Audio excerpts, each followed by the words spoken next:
Indiefish TV welcomes Toronto-based pianist, producer, and CEO of Poetic Group Productions. She's an R&B, jazz, soul, rock, world singer-songwriter, and her name is Michelle Mondesir. Michelle has been compared to indomitable powerhouses such as R&B singers Alicia Keys and Jill Scott, and she inhabits a formidable space in the inadequately represented world of Black female producers.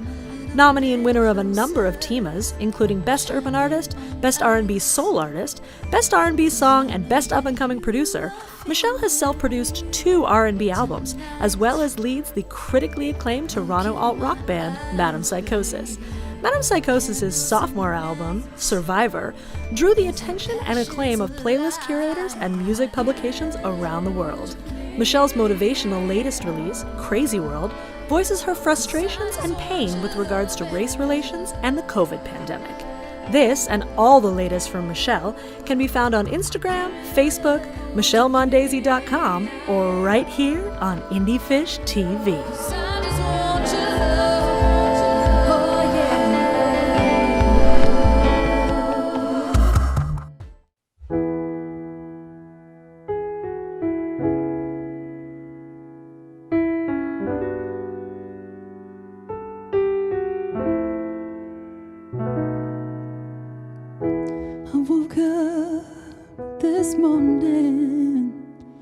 Feeling kind of blue, 'cause I was here without you. Then I thought about it, and I know that you're okay, and it's better this way. But I'm missing you. This time won't last, this too shall pass, and we'll start anew.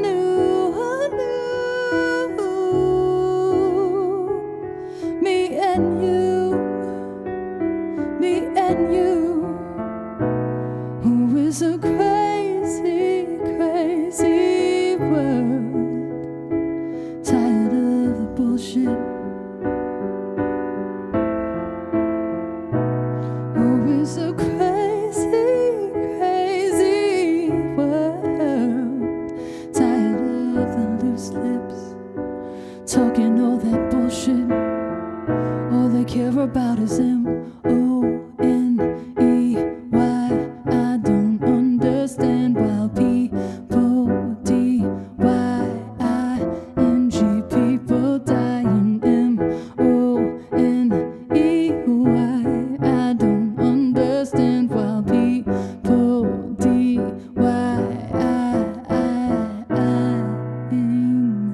Crazy, crazy world. Tired of the bullshit. Oh, it's a crazy, crazy world. Tired of the loose lips, talking all that bullshit. All they care about is M-O-N-E-Y. I don't understand why people D-Y-I-N-G, people dying M-O-N-E-Y. I don't understand why people D-Y-I-N.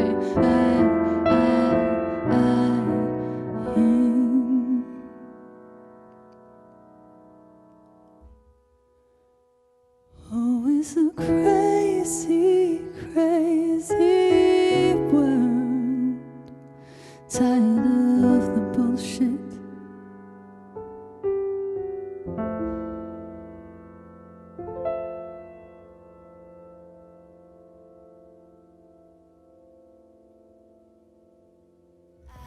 It's such a crazy, crazy world. Tired of the bullshit. Welcome back to Indiefish TV. We are sitting down with Michelle Mondesir, who you just saw perform her song Crazy World. Welcome. Thanks so much for joining us. Thanks for having me. All right, we're gonna just roll into some questions. We're gonna keep it kind of light for the first one. So last week on the show, we had a Toronto artist, Eunice Keitan. She was on the show, and she did an amazing cover version of your song, Sunday Sun. So in spirit of that, I just wanted to ask, is there an artist that jumps to mind, alive or from the past, that you would most like to hear cover your music? Okay, well, first of all, thank you, Eunice, for bringing me in on this. I think this is an awesome opportunity, and I really appreciate that she even thought of me to cover my song. Like, it's so crazy. But as far as someone else that I would want to cover my song, I'm going to stick with, like, Toronto artists. Cool, I like it. It'd be really cool to hear artists like Witch Prophet, Shy Wisdom, Phoenix Pagliacci, even Aphrose. Having any of those artists, Cool. Cover any of my songs would be an honor. It would be really cool. That's cool. That's like a great answer, because it's in the spirit of like Indie Fish TV, because we're really trying to promote independent artists, and like so often you hear in terms of doing cover songs like online, like I'm sure you have, and myself as well, in order to promote, we always feel sort of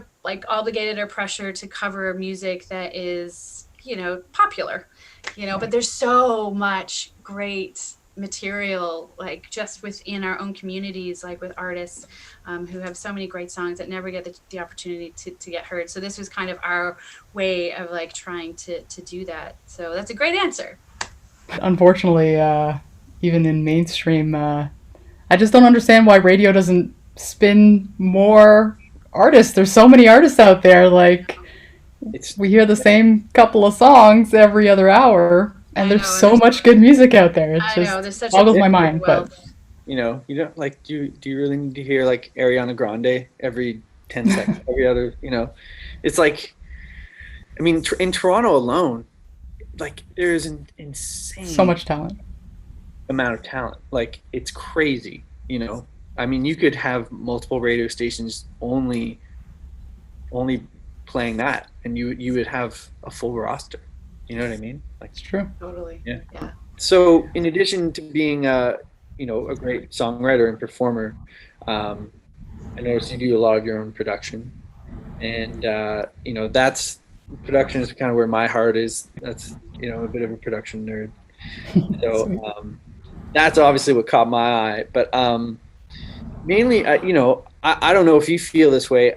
In my experience, it's like, I mean, this is ironic coming from a white dude probably, but like, it's like, I feel like the production world, at least, in terms of the industry, like a lot of times you can feel kind of like a boys club kind of thing. Like, I feel like so many things, like so many projects I've been involved with, and you read liner notes, and like 90% of the time, there's a man's name on the production credits. And but I feel like there is a growing presence of female producers and like women of color and people from the LGBT community. And I'm wondering, like, if you find the industry is inclusive for women of color or people in the LGBTQ plus community, like, is there enough representation there? Is there anything the industry can do better to help promote the work of those producers? So I think there's definitely more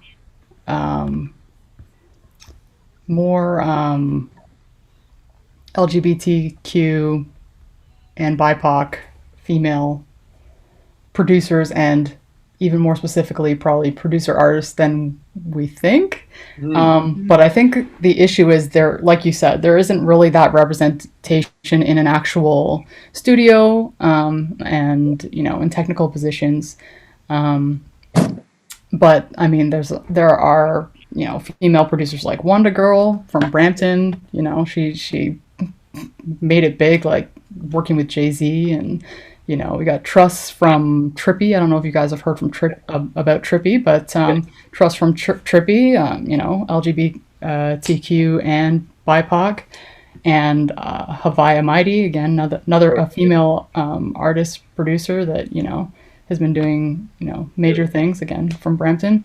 Yep. So, you know, there is the talent there. There are female and LGBTQ and BIPOC, you know, producers. It's just that they tend not to be in, you know, the major roles in studios and so on and so forth, working on bigger projects necessarily. It is definitely a more white male dominated industry, unfortunately, and that I think just goes back to systemic issues that are ingrained in you know, all facets of our society. And I find, unfortunately, what that means is for producers is that are just trying to make it, they have to basically be entrepreneurs to be able to actually be doing anything in the industry. And then there's less funding, and when there is funding, those grants are usually a lot smaller. So it's very hard. There's a lot of hurdles just to make it. And, you know, like, for example, I have to hold on a full-time job while doing this. It's like, I guess a lot of artists are like that, but I mean, I'm doing production and as an artist, and I'm still having to do that. And then, you know, in whatever time and energy I have left, you know, try and do the music thing. So, you know, those are definitely hurdles, but I mean, if you have a passion, you do it anyway, right? Yeah, exactly. Yeah, I think that there's definitely more female producers coming to the surface, but they definitely don't have the platform yet that they should. And I think, you know, just and myself and my own personal experience as a woman in the studio, you know, oftentimes, like in terms of like technical positions specifically, like production positions, that women specifically really get overlooked. Mm-hmm. And you know, I do feel like that it's still very much man's world, you know, like the technical, like production world in the music industry, which is super unfortunate, because to be honest, like I know so many incredible female producers, you know, that really, as you say, like yourself, like have such a difficult time to have any kind of notoriety. And like, especially when it comes to production, I feel like you really need, you know, somebody to speak on your behalf, or like you need that, you know, just sort of somebody to raise you up, to say like, and, you know, for you to do that, you also have to get the work, you know, and you also have to have, you know, artists who are like gravitating towards you, and like all of those things, and like sort of complicate, you know, make it more difficult for that. Yeah, I mean, just for an example, I went to Fanshawe for music industry arts, so it's like, you know, production, engineering, all that, music business stuff. And my class was probably 70% white male. Yeah. Just right off the bat. And then maybe there's 5%, well, I'll be a little bit more fair, maybe 10% BIPOC, but not necessarily black. And then females in that even smaller. So that just goes to show how many people are even getting into these places, let alone then having the competition to then actually make it into the industry after that.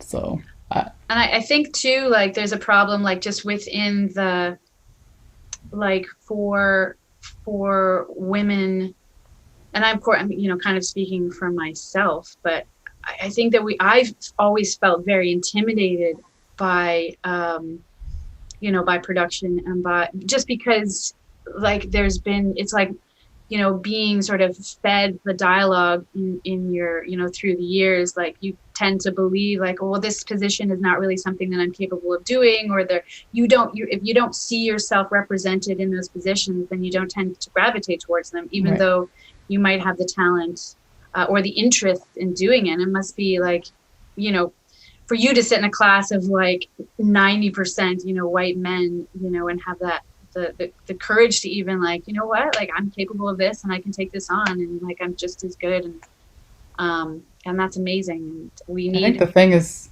sorry, like go ahead. you.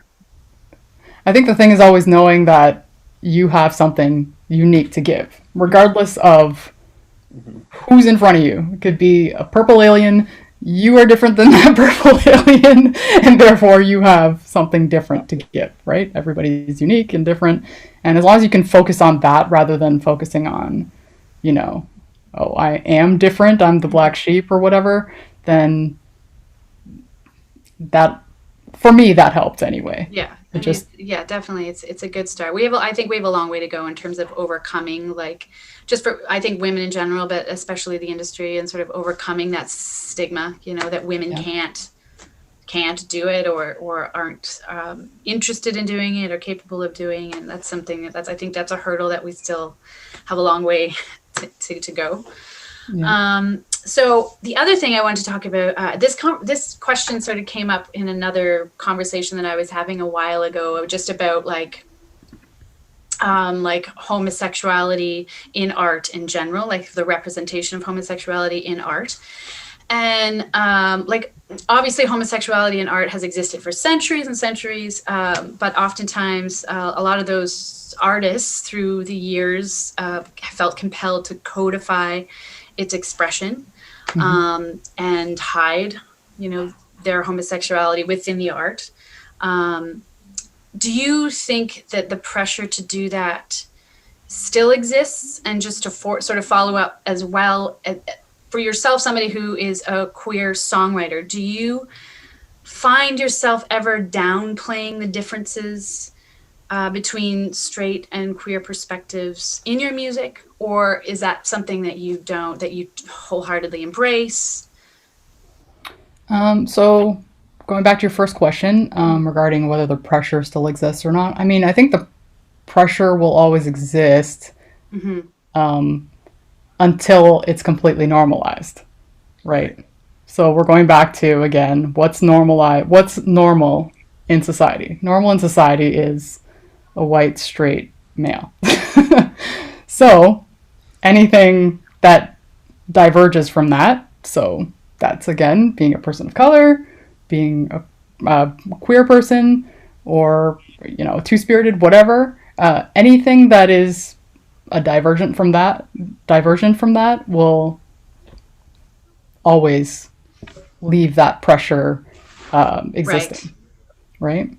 So, but as far as I'm concerned regarding being a songwriter who also identifies as queer, I had a hard time initially deciding, but it was more about my own comfortableness with myself, you know, and the more comfortable I was with myself, the less I really cared what other people thought of me. And therefore now in my songwriting, it doesn't faze me to say I have a romantic song and it's about a girl, and to actually say girl or, you know, lady or whatever. Like, it doesn't bother me at all. But I'm not going to lie, I had a struggle with it initially in my younger years when I was still trying to, you know, find my own footing in my own skin. Yeah. But, you know, now that I feel a lot more comfortable in my skin, it's a lot easier to just write from the heart and not have to put any filters on it. That being said, I also like to write more as openly as possible, so it's relatable to as many people as possible. Right. So even though I don't have a problem specifying, you know, my personal preference in a partner, I also like to leave the actual song lyric more open to interpretation.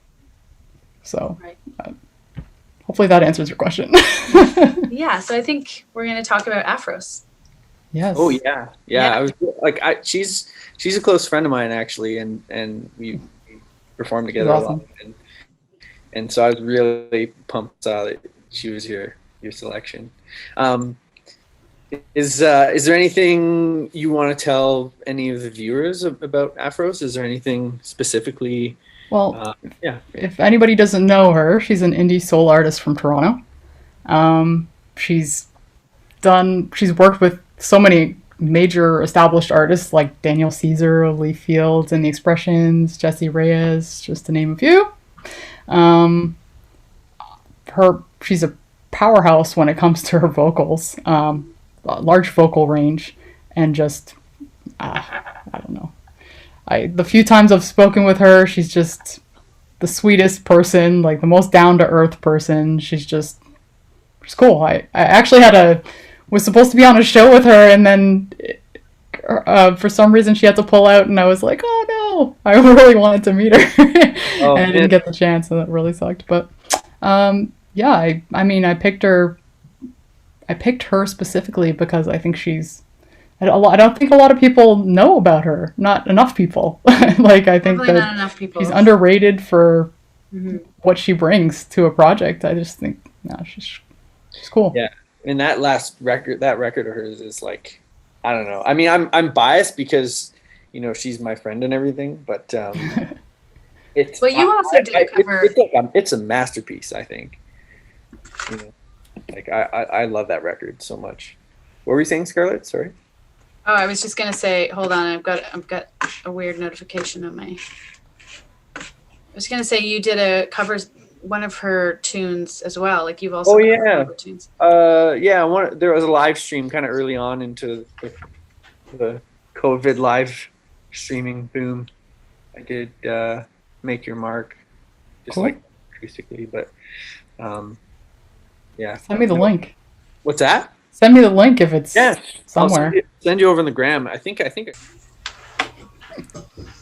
Amazing. Well, thank you so much for joining us.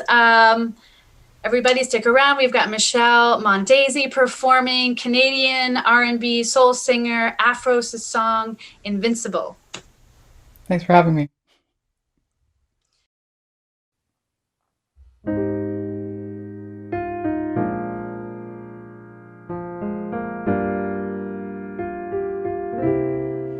What is it about your love that makes me feel incredible? Can never get enough. I feel like I'm invincible. Can I have a moment with you? Can I have a bit of your time? Can I tell you in this moment, you're always on my mind. You don't have to stay forever. What is that anyway? I just know that I need you. What is it about your love that makes me feel incredible? Can never get enough. I feel like I'm invincible. It's all love when I'm with you. Everything feels so right. Hard to put into words the things you can't define. You don't have to stay forever. What is that anyway? I just know that I need you. What is it about your love that makes me feel incredible? Can never get enough. I feel like I'm invincible. Oh, what is it about your love that makes me feel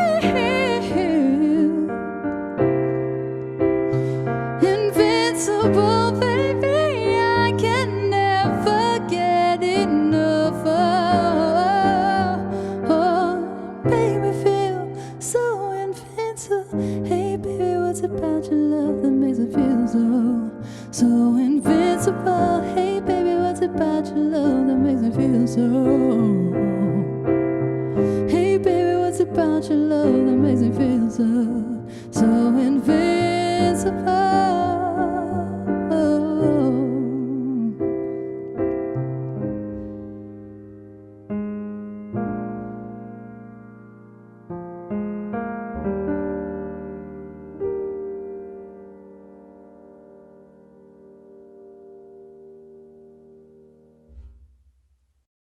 All right. Once again, that was Brampton artist Michelle Mondesir covering the music of Aphrose. For more on Michelle, Aphrose, or any of our Indie Fish artists, subscribe to our Indie Fish YouTube channel or follow us at We Are Wolfville on Facebook or Instagram. Next week on Indie Fish TV, we have Aphrose covering the music of Tafari Anthony. Join us every Thursday on our Indie Fish YouTube channel to hear the best of Canadian independent artists covering the best of Canadian independent artists. Thank you. We'll see you next Thursday. That was good. All right. Once again, that was Michelle. So join us every Thursday on the Indie Fish.